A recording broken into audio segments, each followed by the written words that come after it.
अस्सलाम वालेकुम नाजरीन, मैं हूं आपकी होस्ट मारिया इमरान अमान। मैं लाई हूं आपके लिए आज की ताज़ा अपडेट्स। लेकिन उससे पहले अगर आप हमारे चैनल पर नए हैं तो हमारे चैनल को लाइक एंड सब्सक्राइब कर दें और साथ लगे घंटी के आइकॉन पर क्लिक कर दें ताकि आपको हर आने वाली न्यू वीडियो का नोटिफिकेशन मिलता रहे।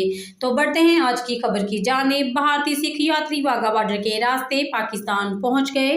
पाकिस्तान ने दुनिया भर से सिख यात्रियों को बाबा गुरु नानक के यौम पैदाइश की मुनासबत से तकरीबात में शिरकत की खसूसी इजाज़त दे दी। बाबा गुरु नानक के 552वें यौम पैदाइश की मुनासबत से तकरीबात 17 नवंबर से 26 नवंबर तक मनाई जा रही हैं। भारत, अमेरिका, बरतानिया, अफगानिस्तान, कनाडा और दीगर ममालिक से सिख यात्री तकरीबात में शिरकत करेंगे। कबल अज़ अफगानिस्तान से सिख यात्री तोरेखम बॉर्डर के रास्ते पाकिस्तान पहुंचे थे। अब भारत से भी सिख यात्री वाघा बॉर्डर के रास्ते पाकिस्तान पहुंच गए हैं। इन तकरीबात के दौरान तमाम सिख यात्री दरबार करतारपुर साहिब भी जाएंगे।